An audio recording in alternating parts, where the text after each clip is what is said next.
This song goes out to the voice of the martyrs, serving the persecuted church at www.persecution.com. You know, there still are some Christians in the West who admire your strength and admire your courage.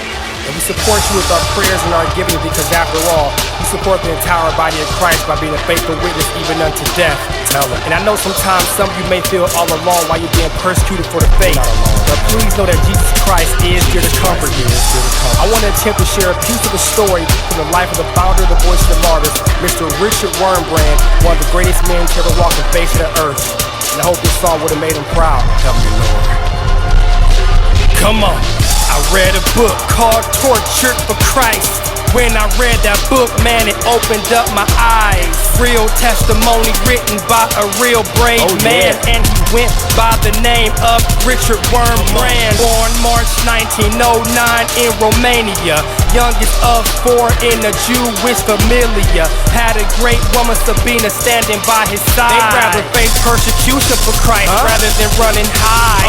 Continuing the story, they were all about the glory of Jesus Christ, even if it meant they would be tortured. Repeatedly thrown in prison and beaten for the God they believed in. Repeatedly served by hungry rats that were biting while they were sleeping. Repeatedly had to witness things that were almost imperceptible.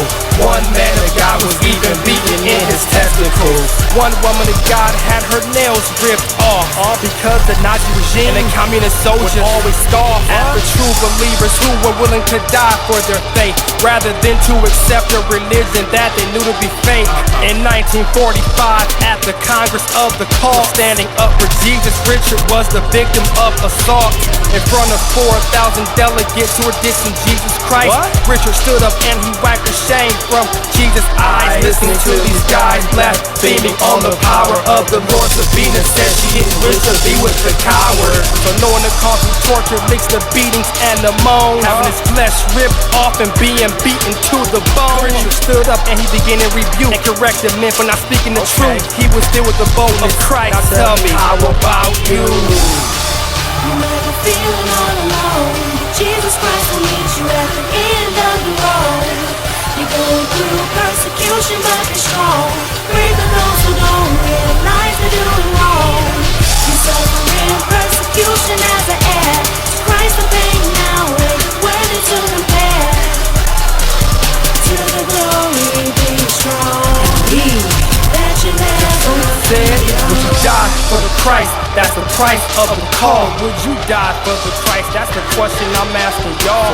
Or do you love your life too much to bring yourself to do it? Even though Jesus said, if you try to keep your life, you lose it. But if you lose your life for his sake, then you would gain it. Now that's a bit deep and hard to accept.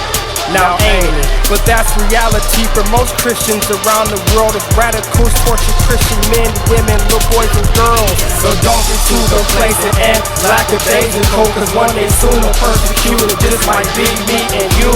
There's never been a better time to come to the throne with Jesus. Believe that you never are alone. You never feeling all alone. Jesus Christ will meet you at the end of the road. You're going through persecution, but be strong. Pray for those who don't realize they're doing wrong. You're suffering persecution as an heir to Christ the pain now ain't worthy to compare. To the glory be strong. That you never alone.